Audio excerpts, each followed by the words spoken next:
قرآن کریم میں حدیث مبارکہ میں واضح طور پہ بارہا مقام ہے کہ اللہ کی طرف سے اس بات کی وضاحت جو عمل اللہ اور اللہ کے رسول صلی اللہ علیہ وسلم کے طریقے کے مطابق نہیں، جو اللہ اور اللہ کے رسول سے ثابت نہیں، وہ کتنا ہی خوبصورت، کتنا ہی پیارا، کتنی محنت، کتنی چاہت، کتنی نیت کی درستگی اس میں کچھ بھی شامل ہو جائے، اللہ کے ہاں وہ عمل قابل قبول نہیں۔ میں بڑے دکھ کے ساتھ یہ بات بتلا رہا ہوں، ہم نماز پڑھنے کے لیے آتے ہیں، ہمارا وضو کا طریقہ سرور کائنات صلی اللہ علیہ وسلم کا طریقہ نہیں ہوتا، ہم بیچ میں کئی ایسے اعمال، ہاتھوں کو چومنا، انگلیوں کا اشارہ کرنا، یہ نہیں ہے سرور کائنات صلی اللہ علیہ وسلم سے کہیں ثبوت ہے، ہم کر رہے ہیں، کرنا تو وضو ہے نا، کر تو وضو رہا، اللہ تو نیتیں جانتے ہیں، نہیں، اللہ نیتیں جانتے ہیں تو اللہ نے تمہیں یہ بھی تھمایا ہے، اللہ نے تمہیں دماغ بھی دیا ہے، تمہیں عقل شعور دل بھی دیا ہے، سمجھنے کے لیے، بولنے کے لیے، پڑھنے کے لیے، یہ سارا کچھ اللہ نے تمہیں عطا کیا، تمہارا فرض بنتا ہے خود جانچو بھی، پرکھو بھی، صرف عبادت کون پڑھ لی، نماز پڑھ لیا، کر لیا، وضو کر لیا،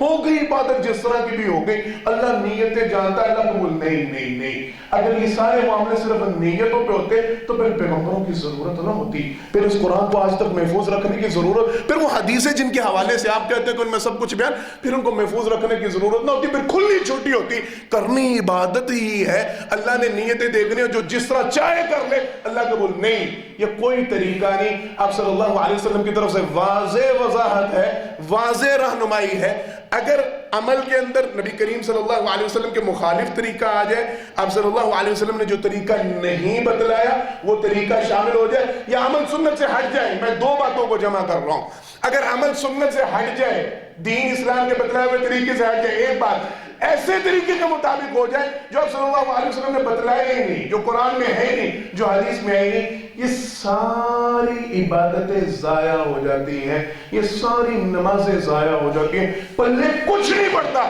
آپ صلی اللہ علیہ وسلم نے واضح فرمایا پھر وَيَخْرُجُ مِنَ الْإِسْلَامِ كَمَا يَخْرُجُ الشَّعْرُ مِنَ الْعَجَبَيْنِ، یہیں پہ بس نہیں، اللہ اس بندے کو اسلام سے ایسے نکال دیتے ہیں جیسے مکھن سے بال نکلتا ہے، اسے پتہ ہی نہیں چلتا، یہ سمجھتا میں بڑی نماز پڑھ رہا ہوں، میں نے الحمدللہ آج 5 وقت کی نماز باجماعت پڑھی ہے، میں نے بڑی محنت میں صبح فجر ٹائم اٹھا تھا، آج یہ کیا تھا وہ کیا تھا، لیکن اس کے اعمال میں بدعت شامل ہو چکی ہے، اللہ اسے دین سے ہی خارج کر دیتے ہیں، اس کی عبادت قبول کرنا بڑی دور کی بات ہے۔ اللہ کے لیے اس موضوع کو میں نے یہیں پہ ختم کرنا ہے، اپنے اعمال کا جائزہ لیں، اپنی زندگیوں کو برباد نہ کریں، اپنی نیکیوں کو ضائع نہ کریں، اپنے اعمال کو پرکھا کریں، مطالعہ کیا کریں، پوچھا کریں جا کے علماء سے، حضرت آپ یہ بتلا رہے ہیں نماز ادا کرنے کا طریقہ، یہ وضو کا طریقہ، یہ عبادت کہاں پہ ہے، مجھے بھی دکھاؤ، میں بھی 2-4 پڑھا ہوں، مجھے بھی پڑھنا آتا ہے، میں بھی تو دیکھوں کہاں پہ پیغمبر نے یہ طریقہ بتلایا ہے، کس کتاب میں، کس حدیث کی، کون سے قرآن کی تفسیر میں، کہاں ہے یہ طریقے جو آپ ہمیں سناتے پھر رہے ہیں، جو آپ ہمیں سمجھاتے پھر رہے ہیں۔ اللہ کے لیے مطالعہ کیا کریں، پڑھیں، سنیں، سمجھیں، سیکھیں، اپنے اعمال کا بغور جائزہ لیں، کہیں ہمارے اعمال کے اندر کوئی ایسا عمل، کوئی ایسا کام، کوئی ایسی بدعت شامل نہ ہو جائے جو ہمارے اعمال کا بیڑا غرق کر دے، ہماری عبادتیں اللہ کے یہاں قابل قبول نہ ہو، ہماری نمازیں ریجیکٹ نہ ہو جائے، یہ اللہ کے لیے عمل کیا کریں۔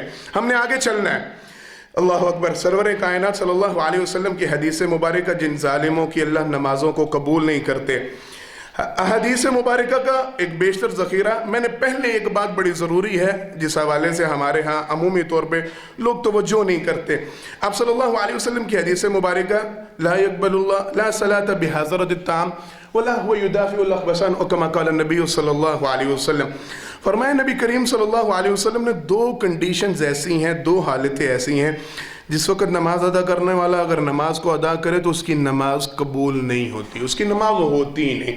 آپ صلی اللہ علیہ وسلم نے فرمایا وہ 2 حالتیں ایسی ہیں جس وقت بندے کے سامنے کھانا لگا ہو، بھوک چمک اٹھی ہو اور وہ کھانا چھوڑ کے نماز کے لیے کھڑا ہو، نبی کریم صلی اللہ علیہ وسلم نے فرمایا ایسی نماز ادا کرنے کی کوئی ضرورت نہیں، لا صلاۃ بحضرۃ الطعام۔ دوسری کنڈیشن ولا ہوا یدافع الاخبثان، جس وقت 2 ناپاک جگہوں پہ، پلید جگہوں پہ زور ہو، یعنی بندے کو قضاء حاجت ہے، پخانے کی پیشاب کی حاجت ہے، آپ صلی اللہ علیہ وسلم نے فرمایا اس وقت بندے کو چاہیے کہ پہلے جا کے اس قضاء حاجت سے فارغ ہو پھر نماز ادا کرے، لا صلاۃ، ایسی نماز نہیں ہوتی، یہ نماز نہیں ہوتی۔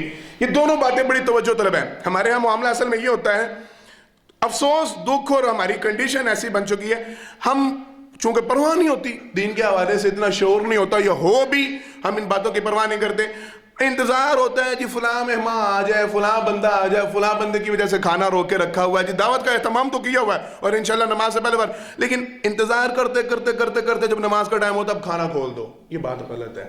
آپ پہلے اہتمام کر کے رکھیں، آپ پہلے نماز کا ٹائم، گھڑیاں سب کے پاس ہیں، پہلے اس بات کا اہتمام رکھیں کہ جس وقت آپ نے کھانا رکھنا ہے، کھانا کھلانا، اس وقت نماز کا ٹائم نہ ہو تاکہ نماز کا۔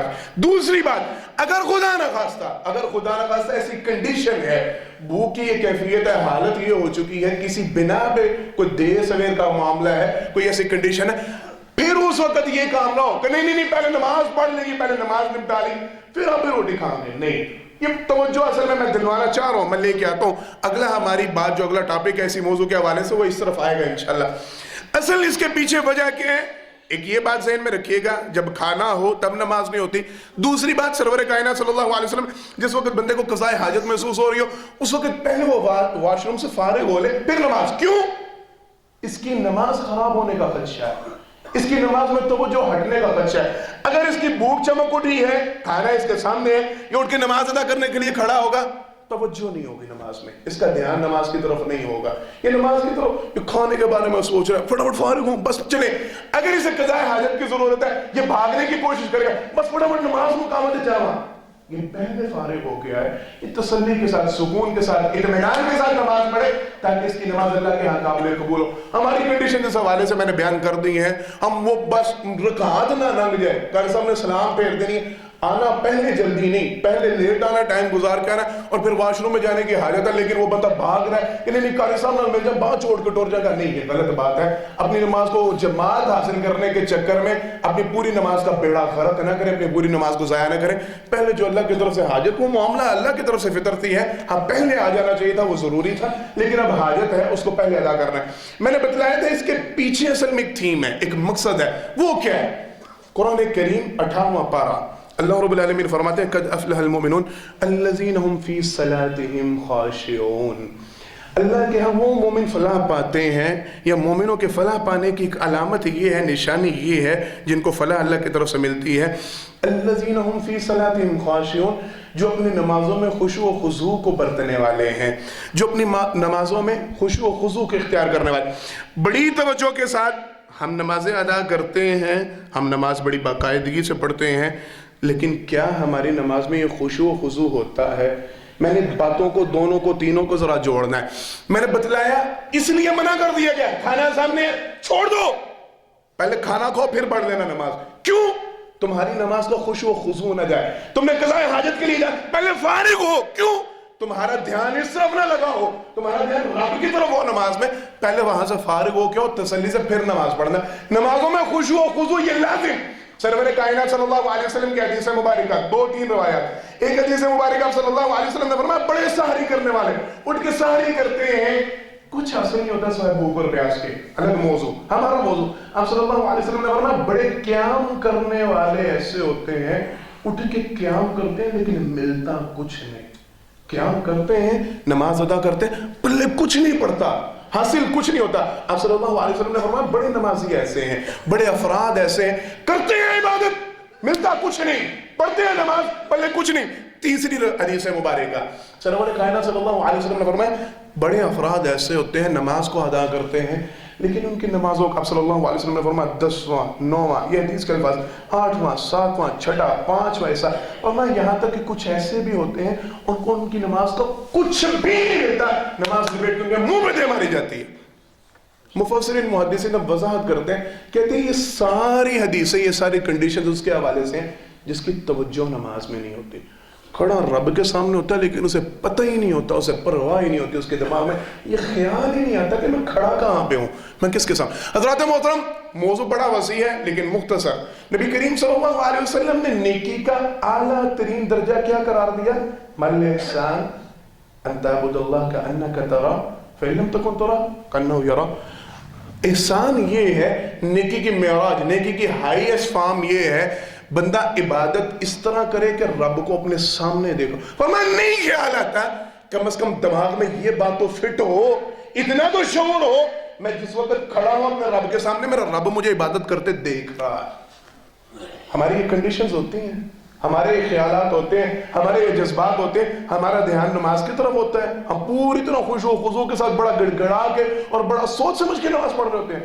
اکثر و بیشتر یہ معاملہ، امام آگے جتنی مرضی پڑھا جائے پیچھے سے ایک آواز نہیں آتی، ہوتا ہے یہ معاملہ۔ امام صاحب دو کی جگہ 3 پڑھا دیں، 4 کی جگہ 5 پڑھا دیں، یا 4 کی جگہ 3، پوری پیچھے جماعت کھڑی ہوتی ہے، کوئی سبحان اللہ نہیں کہتا۔ کیوں؟ توجہ نہیں کسی کی، پرواہ ہی نہیں کسی کو، خیال ہی نہیں کسی کو کہ ہو کیا رہا ہے، کر کیا رہا ہے، کھڑے کدھر ہیں، اپنا دماغ چل رہا ہے، اپنے دماغ کی وہ ساری وہ فیکٹری، سارا معاملہ وہ سب کچھ گھوم رہا ہے، یہ پرواہ ہی نہیں میں کس رب کے سامنے کھڑا ہوں۔ نماز کیسے قبول ہو؟ نماز کہاں سے قبول ہو؟ یہ نماز اس کو فائدہ دنیا آخرت میں کیا دے؟ کہاں سے برائی سے روکے؟ کہاں سے اس کے لیے نیکی کا کچھ پتہ نہیں پڑتا۔ ایسے افراد ان کی سارے کی ساری محنت اکارت، ضائع، سب کچھ کچھ بھی نہیں ملتا۔ اب صلی اللہ علیہ وسلم کی طرف سے واضح حدیث مبارکہ فرمایا جس کی نماز میں خوش و خضوع نہیں ہوتا، اس طریقے کی نماز اس کو پرواہ نہیں ہوتی کھڑا کہاں پہ، فرمایا 9واں 10واں 8واں 7واں، فرمایا یہاں تک کہ یہ کنڈیشنز آ جاتی ہیں، پوری کی پوری نماز لپیٹ کے اس بندے کے منہ پہ دے ماری جاتی ہے۔ اللہ کو ایسی نماز کی ضرورت نہیں ہوتی جس میں اللہ کی طرف توجہ ہی نہیں، جس میں اللہ کی طرف خیال ہی نہیں، احساس ہی نہیں، میں کھڑا کہاں پہ اور پڑھ کے رہا ہوں اور کس کے سامنے کروں۔ اللہ کے لیے اپنی نمازوں میں خوش و خضوع لے کے آئیں، توجہ کے ساتھ نماز کو پڑھا کریں۔ اور میں نے مختصر بتا دوں، بہترین حال اس کا کافی مرتبہ ذکر کیا ہے، نماز کو مترجم سیکھیں، ترجمے کے ساتھ سیکھیں، آپ کو پتہ ہو آپ اپنے رب سے گفتگو کیا کر رہے ہیں۔ نبی کریم صلی اللہ علیہ وسلم نے اسے اللہ سے کلام قرار دیا، آپ کو پتہ ہو اپنے رب سے کلام کیا کر رہے ہیں، بات چیت کیا ہو رہی ہے، گفتگو کیا ہو رہی ہے، اپنے رب سے میں کیا مکالمہ کر رہا ہوں، کیا الفاظ پیش کر رہا ہوں، کیا مانگ رہا ہوں، یہ علم ہونا چاہیے۔ آگے چلنا ہے، قرآن کریم اللہ رب العالمین ارشاد فرماتے ہیں فویل للمصلین الذین هم عن صلاتهم ساہون الذین هم یراؤون ویمنعون الماعون۔ اللہ اکبر۔ اللہ رب العالمین فرماتے ہیں کچھ نمازی ایسے ہیں جن کے لیے اللہ کی طرف سے جہنم کے اندر ایک ویل نامی وادی کا قرآن میں اعلان کیا گیا ہے۔ سمجھیے گا ذرا بات کو، کچھ نمازی ایسے ہیں جن کے لیے اللہ نے اپنے قرآن میں ویل نامی جہنم کے گڑھے کا اعلان کیا ہے۔ کون ہے؟ الذین هم عن صلاتهم ساہون الذین هم یراؤون۔ جس بندے میں 2 باتیں آ جائیں تو 2 میں سے کوئی ایک بھی آ جائے، یہ دونوں باتیں الگ الگ سرور کائنات صلی اللہ علیہ وسلم کی حدیث مبارکہ میں ان کا تذکرہ ملتا ہے۔ الذین هم عن صلاتهم ساہون، اپنی نمازوں میں سستی اور کاہلی برتنے والے، اپنی نمازوں میں سستی اور کاہلی کے شکار ہونے والے۔ نماز کا وقت ہوا، بڑی مرتبہ یہ گفتگو کر چکے، پرواہ ہی نہیں، احساس ہی نہیں، خیال پڑھنی نماز ہے چاہے 4 اکٹھی کر کے پڑھے، پڑھنی نماز ہے کسی بھی ٹائم پڑھے، بس فریضہ ادا ہونا چاہیے۔ الذین هم عن صلاتهم ساہون، نمازوں میں سستی اور کاہلی کرنے والے۔ ان المنافقین یخادعون اللہ وهو خادعهم واذا قاموا الى الصلاة قاموا كسالى یراؤون الناس۔ اللہ نے دوسرے مقام پہ یہ منافقوں کی عبادت سے اس کو تعبیر کیا، یہ منافقوں کا طرز عمل، یہ منافقوں کا رویہ، یہ منافقوں کا انداز ہے۔ اللہ ایسی عبادتیں قبول نہیں کرتے، اللہ کی ایسی عبادتیں قبول نہیں، یہ منافقوں کی عبادت ہوتی ہے۔ کھڑے ہوتے ہیں نماز کے لیے، قاموا الی الصلاۃ قاموا کسالى، گرتے پڑتے بس چلے، جا رہا ہوں ہوگی اذان، اچھا گزر گئی نماز، جا رہا ہوں ابھی سورج۔ سرور کائنات صلی اللہ علیہ وسلم نے حدیث مبارکہ میں وضاحت کی ہے۔ اب صلی اللہ علیہ وسلم نے فرمایا منافق بندہ، منافق بندہ اس کا یہ طرز عمل ہوتا ہے، فرمایا وہ سنتا ہے، آذان سنتا ہے، پتہ چلتا ہے، فرمایا وقت گزارتا ہے، وقت گزارتا ہے، یہاں تک کہ سرور کائنات صلی اللہ علیہ وسلم نے فرمایا سورج غروب ہوتا ہوتا، حدیث کے الفاظ، شیطان کے 2 سینگوں کے درمیان میں آتا ہے۔ نبی کریم صلی اللہ علیہ وسلم کی دوسری حدیث مبارکہ میں اس بات کی وضاحت ہے۔ یہ 2 سینگوں سے مراد یہ ہے سورج جب طلوع ہونے لگے اور سورج جب غروب ہونے لگے، شیطان اس وقت سورج کے سامنے جا کے کھڑا ہو جاتا ہے تاکہ جتنے سورج کے پجاری ہیں وہ مجھے سجدہ کریں۔ آپ صلی اللہ علیہ وسلم کی وضاحت ذرا سنیے گا۔ فرمایا جس وقت سورج شیطان کے 2 سینگوں کے درمیان چلا جاتا ہے، اب یہ منافق اٹھتا ہے، اب یہ دوڑتا ہے، بھاگتا ہے۔ فرمایا حدیث کے الفاظ، نبی کریم صلی اللہ علیہ وسلم نے فرمایا جلدی جلدی 4 ٹھونگے مارنے کی کوشش کرتا ہے اور سمجھتا ہے میں نے نماز کو ادا کر لیا۔ یہ منافقوں کا طرز عمل۔ پہلے اذان بھی سنی، پہلے پتہ بھی چلا، گھڑی پہ ٹائم بھی ہوا، کسی نے آواز بھی دی، ہو گیا نماز کا ٹائم، چلے نماز، اور نہیں اچھا آ رہا ہوں چلو چلتے ہیں پڑھتے ہیں، ٹائم گزارتا جب نماز فوت ہو جاتی ہے، آپ صلی اللہ علیہ وسلم نے فرمایا پھر یہ بھاگتا ہے، جا کے 4 ٹکرے مار کے سمجھتا میں نے نماز پڑھ دی. فرمایا نہیں، یہ منافق ہو سکتا ہے، یہ مسلمان نہیں ہو سکتا. اللہ کو اس کی عبادت کی کوئی ضرورت نہیں. دوسرا عمل سرور کائنات صلی اللہ علیہ وسلم نے اس کی بھی وضاحت فرمائی. الذین هم یراؤون، نماز پڑھتے ہیں، عبادت کرتے ہیں، لیکن اس میں ریاکاری آ جاتی ہے، اس میں دکھلاوا آ جاتا ہے. میں نے اس موضوع کو نہیں چھیڑنا زیادہ لمبا، کیونکہ ہم اس حوالے سے گفتگو کر چکے ہیں. عبادت کوئی بھی ہو، اس میں کسی بھی طریقے سے ریاکاری داخل ہو رہی ہے، لوگوں کی پسندیدگی، لوگوں کا دیکھنا، لوگوں کا حاجی نمازی کہنا، لوگوں کا مسجد کا صدر کمیٹی کا ممبر بنانا، لوگوں کا کسی حوالے سے تعریف کرنا، کرنے جی بڑا ہی اچھا بندہ، ہر وقت ماشاءاللہ مسجد میں نظر آتا، بڑا نمازی بندہ، لوگ تعریف کریں. نہ جاؤں گا، توجہ، نہ جاؤں گا تو کیا کہیں گے، مجھے مسجد کا ماما بلی کہتا مسجد چاہتا نہیں. یہ خیال ہے، یہ بات ہے ذہن. نہ جاؤں گا، لوگ کہیں گے ویسے تو بڑے حاجی صاحب ہیں، ویسے تو بڑے نمازی صاحب، ابھی تازہ ہو کے آئے ہیں، ابھی کر کے آئے ہیں، ابھی دیکھو نماز ہی نہیں پڑھ گیا، صرف اس چکر میں مسجد میں جا رہا ہے. اللہ کل قیامت کے دن اس بندے کو پوری کائنات کے سامنے بلا کے فرمائیں گے جا، جن کو دکھلانے کے لیے عبادت کرتا رہا، جا ان سے جا کے مانگ اپنے اجر کو، اپنا ثواب ان سے مانگ جن کے لیے تو نے عبادت کی. کر سوال ان سے کہ دیں وہ تجھے تیرا اجر کہ کیا تو نے کمایا ہے. ان سے جا کے اپنی نمازوں کا ثواب لے لے، اپنا اجر لے لے، اگر وہ دے سکتے ہیں. اگر ان کو دکھانے کے لیے پڑی تھی، میرا مقصد تو تھا نہیں، مجھے تو راضی کرنا مقصود ہی نہیں تھا، تیرا مقصد ان کو راضی کرنا، ان کو دکھلانا، ان کے سامنے شہرت پانا. اللہ نے تجھے دنیا میں سنا دیا، لوگوں نے تیری تعریف کر دی، لوگوں نے چرچا کر دیا، مل گیا سارا کچھ، اب میرے پاس تیرے لیے کچھ نہیں. اس بندے کو گھسیٹ کے اونڈے منہ جہنم کا ایندھن بنایا جائے گا. اللہ کے لیے خلاص لے کے آئے اپنی عبادتوں کے اندر. وہ نماز قابل قبول نہیں ہوتی جس میں ذرہ برابر بھی ریاکاری آ جائے. نماز کو اچھا کر کے پڑھنا، نماز کو لیٹ یعنی بڑی طویل نماز پڑھنا اس حوالے سے کہ لوگ تعریف کریں ماشاءاللہ بڑی شاندار نماز پڑھتے ہیں، یہ ساری باتیں اس حوالے سے ہم نے آگے چلنا ہے. اللہ اکبر. سرور کائنات صلی اللہ علیہ وسلم کی حدیث مبارکہ آپ صلی اللہ علیہ وسلم نے فرمایا تین افراد ایسے ہیں اللہ رب العالمین ان کی نماز کو قبول نہیں کرتے، یہاں تک کہ ان کی نمازیں ان کے کانوں سے اوپر تک نہیں جاتی، وہیں سے لٹا کے واپس پھینک دی جاتی ہیں. بڑی توجہ، ہمیں لوگوں کو ان باتوں کا پتہ نہیں. آپ صلی اللہ علیہ وسلم نے فرمایا وہ عورت جس سے اس کا خاوند ناراض ہو، جتنی مرضی عبادت کرے اللہ اس کی عبادت کو قبول نہیں کرتے. توجہ کیجئے گا ذرا، گھر میں جا کے اپنے ماؤں بہنوں بیٹیوں کو یہ بات سنائیے گا. وہ عورت جس کا خاوند اسے جائز وجہ پہ یہ نہیں کہ میں کیا آپ سخت لفظ استعمال کروں، اسے عادت ہی بن چکی ہے، اس کا رویہ بن چکا ہے، اس نے ہر وقت بیوی سے منہ بنایا ہوتا ہے یا ویسے اس کے خلاف وہ نہیں، جائز وجہ ہے اور وہ اپنی بیوی سے ناراض ہے. سرور کائنات صلی اللہ علیہ وسلم نے فرمایا ایسی خاتون، ایسی عورت اگر نماز پڑھتی ہے، اس کی نماز اس کے کانوں سے بھی زیادہ بلند نہیں ہونے پاتی، وہیں پہ دھے ماری جاتی ہے. اللہ اس کی عبادت کو قبول نہیں کرتے جب تک اس کا خاوند اس سے راضی نہ ہو. یہ گھروں میں جا کے ذرا دیکھیے گا، اپنی بیٹیوں کی ہم نے بڑی اچھی تربیت کر کے ان کو بھیجا ہے. پتر کوئی گول میں منہ وٹ کے واپس آ، تو گولی مار، پیر لا کے نپٹ لا کے سمجھا کے بھیجتے ہیں ماں باپ. تو کھنچ کے رکھی، تو اگے لا کے رکھی. اور پھر میں نہیں اب اس چیپٹر کو کھولنا چاہتا، اس امام میں وہ سارے ہم شامل ہیں. ہماری بیویاں کیا معاملات ہوتے ہیں، مرد بیچارے وہ پاؤں گھسیٹے منا لے اللہ رحم ربی، آئے دن منہ بنا ہے، روزانہ کی لڑائی اور جھگڑا، اور کوئی سمجھانے والا نہیں، کوئی تربیت کرنے والا نہیں، کوئی بتلانے والا نہیں کہ اگر خاوند سے بغیر کسی شرعی عذر کے تم ناراض، خاوند تم سے ناراض ہوا، اللہ نے تمہاری عبادت ہی نہیں قبول کرنی.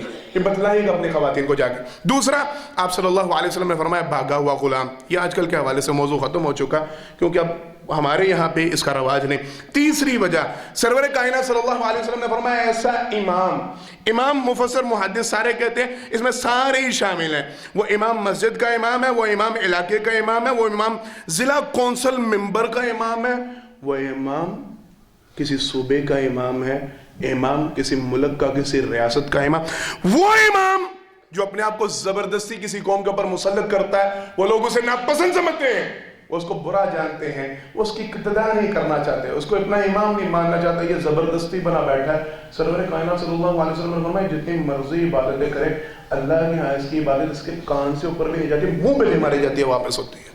یہ سارا معاملہ اس حوالے سے چیپٹر، اگر وہ مسجد کا امام ہے، اگر علاقے کا امام ہے، اگر وہ جہاں کی اس کو امامت ملی ہے، ذرا اس حوالے سے غور و فکر تو کرے.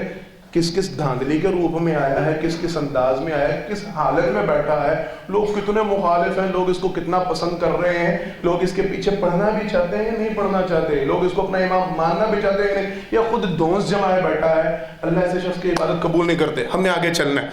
سرور کائنات صلی اللہ علیہ وسلم کی حدیث مبارکہ، آپ صلی اللہ علیہ وسلم نے فرمایا من آتا رافع، فرمایا جو بندہ کسی عارف نجومی کے پاس، ہاتھ دیکھنے والے سارے کائن، ستاروں کا علم، فلاں فلاں ڈمکا، یہ سارے اس میں شامل ہیں۔ آپ صلی اللہ علیہ وسلم نے فرمایا جو بندہ کسی ایسے عامل کے پاس، نجومی کے پاس، کسی پامس کے پاس، کسی ہتھیلیاں دیکھنے والے کے پاس آیا، آگے کیا ہے؟ فرمایا فَسَأَلَ عَنْ شَيْءٍ، اس نے کچھ بھی نہیں کیا، اس نے اس کے اوپر ایمان کا اظہار نہیں کیا۔ بڑی توجہ، اس حوالے سے عمومی ہمارے یہاں بڑا کیا جملہ چلتا ہے، میں ویسے شوقیہ پڑھتا ہوں، ایمان نہیں ہے میرا، میں مانتا نہیں ہوں ان باتوں کو۔ ہوتی قریب تر ہیں، یہ جملہ سننے کو ملتا ہے، گلاں جو نہ یہ ٹھیک ہوتی ہیں جی، بڑی گلاں وچ جینون کر دیندے جی۔ فرمایا آیا فَسَأَلَ عَنْ شَيْءٍ، اس نے ایمان کیا نہیں کیا الگ بات، اس نے کچھ پوچھا، سوال کیا، آپ صلی اللہ علیہ وسلم نے فرمایا اللہ 40 دن تک اس بندے کی نماز کو قبول نہیں کرتے۔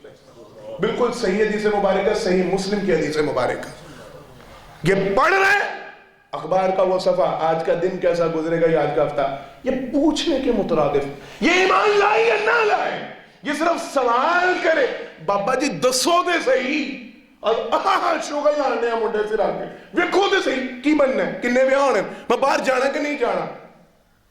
میں کروں وضاحت، آج کل کے دور میں ایسے بیٹھے ہیں ظالم، کیا اب ان کے حوالے سے ہم گفتگو کریں، جو تھوڑی سی کنڈیشن چینج کر کے تھوڑا سا دین کا ٹچ دے کے، اور اگر وہ وہی بات اللہ کی قسم ہمیں عقل شعور ہو نا ان کا، قرآن کا اور حدیث کا، تو پھر ہم اپنے آپ پہ خود ملامت کریں، ان پہ نہ کریں۔ کیوں؟ جو فراڈیا ہے، اگر عوام اس کے فراڈ کو جانتی ہے پھر اس کے پاس جاتی ہے، تو بے وقوف وہ نہیں، بے وقوف یہ جانے والے ہیں۔ دین کا رنگ دے کے وہی عامل، وہی نجومی، دین کا ایک ڈھنگ دے کے آن لائن بیٹھا ہے، آپ کال کر کے استخارہ کرو، کر لو ٹورچو، ہو جائے گا کام۔ یہ کیا ہے؟ یہ کون سا استخارہ ہے؟ یہ کون سا طریقہ ہے؟ کس پیغمبر نے سکھلایا؟ کس صحابی کی حدیث میں آپ نے پڑھا؟ یہ عمل نہیں ہو رہا، یہ عامل نہیں بنا بیٹھا، یہ نجومی نہیں بنا بیٹھا، یہ کاہن نہیں بنا بیٹھا۔ بات سمجھ میں آ رہی ہے؟ حضرت صاحب فون کال کر کے ہم پوچھ رہے ہیں یہ معاملہ ایسے ہے، کار لوں کہ نہ کر لوں، آپ استخارہ۔ ظالم، کوئی ایک حدیث، کوئی ایک واقعہ، کوئی ایک دلیل صحابہ کرام رضوان اللہ علیہ مجمعین نے اپنی پوری حیات طیبہ میں کبھی سرور کائنات صلی اللہ علیہ وسلم سے ایک استخارہ کروایا ہو؟ بات سمجھیے گا، سب سے معزز ترین ہستی، اللہ کے سب سے قریب تھے نا، استخارہ بتلانے والے وہ تھے نا، طریقہ سکھلا۔ کبھی کہیں پہ پڑھا کہ کسی صحابی نے آ کے آپ صلی اللہ علیہ وسلم سے کہا میں اپنی بچی کا رشتہ کرنے لگوں، کاروبار کرنے لگوں، آپ استخارہ کر کے مجھے بتائیں کہ میں کروں کہ نہ کروں؟ کبھی ایسا سنا ہے؟ ہم نے علماء کی ڈیوٹی کیوں لگا رکھی ہے؟ اور طریقہ بھی وہ جو حدیث میں ثابت ہی نہیں، قرآن و حدیث میں کہ اس کا ثبوت نہیں، فون کال کر کے ہاں جی بتائیں، وہ کر کے وہ بتا رہا۔ یہ عاملوں والے کام ہیں، یہ نجومیوں والے، کاہن والے کام۔ 40 دن تک یہ بندہ عبادت کرے، اللہ اس کی عبادت کو قبول نہیں کرتے۔ 40 دن تک یہ نمازیں پڑھتا رہے، اللہ اس کی نماز کو قبول ہی نہیں کرتے۔ سرور کائنات صلی اللہ علیہ وسلم کی اگلی حدیث مبارکہ، وقت ختم ہونے لگا، اللہ اکبر۔ سرور کائنات صلی اللہ علیہ وسلم نے ارشاد فرمایا جو بندہ شراب پیتا ہے، شرابی ہے، سرور کائنات صلی اللہ علیہ وسلم نے فرمایا اللہ کے ہاں وہ عبادت کے لیے اگر کھڑا ہوتا ہے، صحیح حدیث مبارکہ، فرمایا اللہ رب العالمین 40 دن تک اس کی عبادت کو قبول نہیں کرتے الا یہ کہ وہ توبہ کر لے۔ اگر وہ توبہ کر لے، توجہ، بڑی توجہ، فرمایا اگر وہ توبہ کر لے اللہ اس کو معاف فرما دیتے ہیں، لیکن اگر وہ دوبارہ یہ فعل دہرائے، سرور کائنات صلی اللہ علیہ وسلم نے فرمایا دوبارہ 40 دن تک اس کی عبادت قبول نہیں کی جاتی الا یہ کہ وہ توبہ کر لے۔ فرمایا اگر وہ توبہ کر لے اللہ اس کی توبہ کو قبول۔ 3 مرتبہ سرور کائنات صلی اللہ علیہ وسلم نے فرمایا چوتھی مرتبہ اگر یہی شخص دوبارہ شراب پیے، فرمایا اللہ کی طرف سے اس کی توبہ کے اوپر بھی تالا مہر لگ جاتی ہے، مالک نہ اس کی توبہ قبول کرتے ہیں نہ اس کی کسی قسم کی عبادت کو قبول کرتے ہیں. یہ کل اللہ سے اس حال میں ملے گا کہ یہ نشے میں ہوگا، شراب پہ نشے میں ڈوبا ہوا ہوگا. اور ایسا بندہ پھر اللہ اس کو معاف کر کے جنت دے گی، اس کی عبادت قبول ہو جائے گی، اس کی نماز اس کو فائدہ دے گی. ایسا ہو سکتا ہے؟ نہیں. آپ صلی اللہ علیہ وسلم کی طرف سے یہ تنبیہ ہے. جو شراب پینے والے ہیں، آپ صلی اللہ علیہ وسلم نے فرمایا ایک مرتبہ شراب پیتا ہے 40 دن تک عبادت اس کی قبول نہیں کی جاتی. اگر توبہ کر لے معافی 3 مرتبہ تک معافی ملتی ہے. اس کے بعد سرور کائنات صلی اللہ علیہ وسلم نے فرمایا پھر اللہ کی طرف سے ایسے بندے کو معافی نہیں دی جاتی، پھر اللہ اس کی معافی کے اوپر بھی مہر لگا دیتے اور اس کی عبادتوں کے اوپر بھی مہر لگا دیتے ہیں. آخری بات، وقت ختم ہونے لگا ہے. نبی کریم صلی اللہ علیہ وسلم نے ایک شخص کو دیکھا، وہ آیا، آ کے اس نے نماز کو ادا کیا. بعض محدثین نے اس کے اوپر کلام کیا، لیکن حدیث بہت سندوں سے روایتوں سے درست ہے. کہتے ہیں سرور کائنات صلی اللہ علیہ وسلم نے ایک بندے کو دیکھا کہ نماز پڑھنے لگا. نماز وہ پڑھ کے فارغ ہوا. آپ صلی اللہ علیہ وسلم نے اس کو فرمایا جاؤ جا کے دوبارہ وضو کر کے اور دوبارہ نماز کو پڑھو، تم نے نماز نہیں پڑھی. اس نے 3 مرتبہ یہ عمل دہرایا. صحابہ کرام رضوان اللہ علیہ مجمعین کہتے ہیں ہم نے سوال کیا اللہ کے پیغمبر صلی اللہ علیہ وسلم آپ کیوں اس کو لوٹا رہے ہیں؟ سرور کائنات صلی اللہ علیہ وسلم نے فرمایا اس کا ازار بند اس کے ٹخنوں سے اس کا ازار بند نیچے ہے. جس شخص کا ازار بند اس کے ٹخنوں سے نیچے ہو، اللہ اس کی نماز کو قبول نہیں کرتے. جو بندہ اس حالت میں نماز پڑھے کہ اس کا تہ بند، اس کی شلوار، اس کی پینٹ اس کے ٹخنوں سے نیچے ہو، اللہ اس بندے کی نماز کو قبول نہیں کرتے. اور سرور کائنات صلی اللہ علیہ وسلم نے تو یہاں تک حکم دیا کہ جا کے دوبارہ وضو کر کے آؤ اور پھر نماز پڑھو. حضرات محترم، یہ معاملات تھے جن افراد کی اللہ نمازیں قبول نہیں کرتے. ایک اور معاملہ تھا لیکن میں نے اس کو نہیں چھیڑا. کچھ باتیں تھیں حرام کے حوالے سے، دوسرے چند معاملات تھے، لیکن انشاءاللہ پھر کبھی اگر موقع ملا تو بات کریں گے. اللہ سے دعا اللہ مجھے اور آپ کو ایسی عبادت کرنے کی توفیق عطا فرمائے جو اللہ کی بارگاہ میں قابل قبول ہو، اور اللہ ہمیں ان سارے برائیوں اور ان سارے گناہوں سے بچنے کی توفیق عطا فرمائے جن کی وجہ سے عبادتیں قبول نہیں ہوتی. آخر دعوانا الحمدللہ رب العالمین.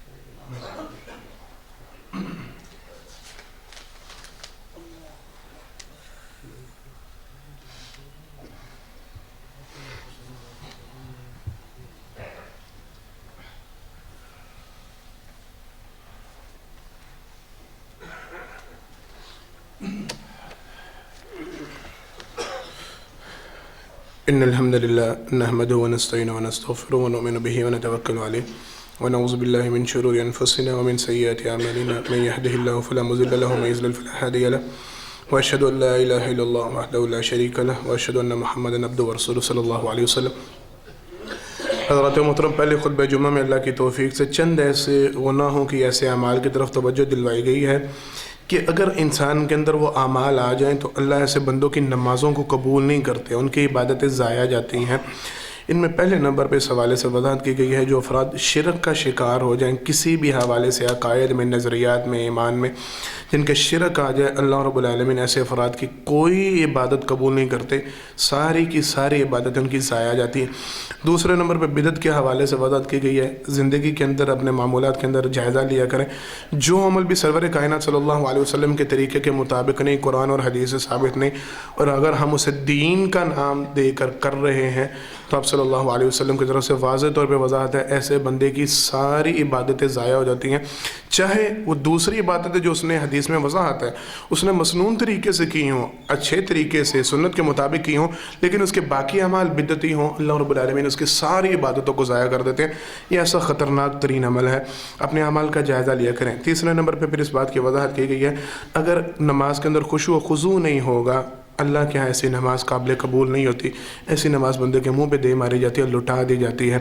اگر کھانا سامنے ہو، بھوک ہو، طلب ہو، اس وقت نماز کا ٹائم ہو، سرور کائنات صلی اللہ علیہ وسلم نے پہلے کھانا کھانے کا حکم دیا. اگر قضاء حاجت کی ضرورت ہے، آپ صلی اللہ علیہ وسلم نے ایسے صورت میں پہلے واش روم میں جانے کا حکم دیا، پھر نماز کو ادا کرنے کا حکم ہے. اگر کوئی بندہ یہ ساری چیزیں چھوڑ کے نماز کے لیے جلدی کر رہا ہے کہ نہیں پہلے نماز سے فارغ ہو لوں، آپ صلی اللہ علیہ وسلم نے فرمایا ایسے بندے کی نماز نہیں ہوتی. کیوں؟ اس کی نماز میں خشوع و خضوع برقرار نہیں رہے گا. اگر نماز کے اندر دکھلاوا آ جائے، سستی اور کاہلی آ جائے، اللہ رب العالمین ایسے بندے کی عبادت کو قبول نہیں کرتے، ایسے بندے کی نماز کو قبول نہیں کرتے.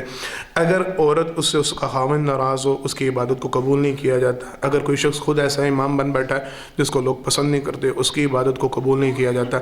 یہ چند ایک معاملات تھے. اگر کسی کا ٹخنے مردوں کے حوالے سے، اگر نماز کے دوران ان کے ٹخنے ننگے نہ ہوں، سرور کائنات صلی اللہ علیہ وسلم نے نماز دوبارہ دہرانے کا حکم دیا. کسی کے رزق میں حرام شامل ہو جائے، آپ صلی اللہ علیہ وسلم نے اس کی عبادت کو قبول نہیں فرمایا اس کی عبادت اللہ کے ہاں قابل قبول نہیں ہوتی. یہ چند ایک باتیں تھیں جن کے حوالے سے سرور کائنات صلی اللہ علیہ وسلم کے یہ پیغامات ہیں کہ اللہ ایسے بندوں کی عبادتوں کو قبول نہیں کرتے. یہ کوشش کریں اپنے اعمال کا لازمی جائزہ لیں کہ خدا نخواستہ کہیں ہمارے اعمال میں ایسی باتیں شامل تو نہیں ہو چکی کہ جن کی وجہ سے ہماری نمازیں ہمیں فائدہ نہیں دے رہی، یا اللہ نہ کرے کل قیامت کے دن ہمیں ان کا فائدہ نہ ہو، اللہ کے ہاں قابل قبول نہ ہو. آج وقت ہے ہر بندہ اپنے اپنے اعمال کا ضرور جائزہ لے. کچھ اعلانات ہیں. کل انشاءاللہ بروز ہفتہ بعد نماز عشاء جامع مسجد اہل حدیث محمدی پورن نگر میں فضیلت شیخ حافظ عمر صدیق صاحب حافظ اللہ ماشاءاللہ وہ آئیں گے، درس قرآن ارشاد فرمائیں گے. اور مولانا سبطین شاہ نقوی صاحب دونوں انتہائی صاحب علم اور عمل آدمی ہیں، لازمی ضرور جائیے گا، ان کا وہاں پہ درس ہوگا، سنیے گا. ایک ساتھی نے یہ اعلان کیا تھا یہ عمرے اور حج پہ جا کے سیلفی لینا اور موٹر سائیکل کی نمبر پلیٹ پہ پیچھے یہ نام لکھوانا، یہ دونوں باتیں سب سمجھتے ہیں، اتنا مشکل معاملہ نہیں، ہم سارے ہی جانتے ہیں. حافظ صاحب مجھے بتلا رہے تھے وہاں پہ لوگ بڑا لڑ جھگڑ کے حرم کے اندر جا کے، یعنی کعبہ کے قریب ہوتے ہیں، دروازے کے پاس پہنچتے ہیں اور وہاں پہ عبادت کرنے کے بعد سیلفی بنانا شروع کرتے ہیں. ڈوب مرنے کا شرم کا مقام ہے. وہی بات ہے ریاکاری کے حوالے سے ہم نے وضاحت کر دی ہے کہ یہ صرف اور صرف ریاکاری کا ایک طریقہ کار ہے، ساری عبادتوں کا بیڑا غرق کرنے والی بات ہے. اللہ کے لیے وہاں پہ جا کے اس طرح کی حرکتیں نہ کریں تاکہ آپ جس مقصد کے لیے آئیں وہ مقصد پورا ہو، عبادت ضائع نہ ہو. دوسرا یہ خیال کرنا چاہیے اس حوالے سے کہ اگر نمبر پلیٹ بھی یا سیٹ کے اوپر نام لکھا ہے، یہ ناموں کی بے حرمتی ہوتی ہے. کہہ رہے ہیں کہ اوپر بیٹھ جاتے ہیں، منع باز آنا چاہیے. اچھا اعلانات ہیں. والد صاحب کی طبیعت خراب ہے، ان کے لیے دعا کریں. اللہ ہسپتال میں داخل ہے، سارے ساتھی دعا کریں. جن ساتھیوں کے والد صاحب بیمار ہیں، حضرت صاحب بتلا رہے ہیں کوئی ہمارے مسجد کے ساتھی ہیں شیخ فیاض صاحب، ان کی جی کون فوت ہوا ہے؟ ان کی اہلیہ وفات پا گئی. ان کے لیے خصوصی دعا کریں، اللہ ان کی مغفرت فرمائے. جتنے بیمار ہیں خصوصاً میری پھپھو جان، ان کی طبیعت کچھ ناساز ہے، ان کے لیے خصوصی دعا کریں. میرے لیے بڑے اعزاز کی بات ہوا کرتی تھی، وہ ہمارے ساتھ اس مسجد میں خطبہ جمعہ میں شریک ہوتی تھی. دعا کریں اللہ رب العالمین انہیں مکمل شفاء کاملہ واجل عطا فرمائے اور وہ دوبارہ مسجد میں آ سکیں. اور بھی جتنے بیمار ہیں سارے بیماروں کے لیے، والد محترم کی آنکھوں کا مسئلہ دوبارہ کچھ بڑھ رہا ہے، ان کے لیے خصوصی دعا کریں. جتنے بیمار ہیں سارے بیماروں کے لیے دعا کریں، اللہ سارے بیماروں کو شفاء کاملہ واجل عطا فرمائے. جتنے فوت شدگان ہیں اللہ سب کی مغفرت فرمائے، سب کی قبروں کو جنت کے باغیچے بنائے، سب کے درجات کو بلند فرمائے. ہمارے ملک پاکستان کے اللہ حفاظت فرمائے، ہمارے سارے مسائل کو اللہ خود حل فرمائے، ہمیں صحیح معنوں میں اللہ مسلمان بنائے اور ہماری عبادتوں کو اللہ قبول و منظور فرمائے. بارک اللہ لنا ولکم فی القرآن العظیم ونفعنا وإياكم بالآيات والذکر الحکیم انہ تعالی جبار قدیم ملک بر الرؤوف الرحیم. سبحان ربک رب العزة عما یصفون وسلام علی المرسلین والحمد للہ رب العالمین.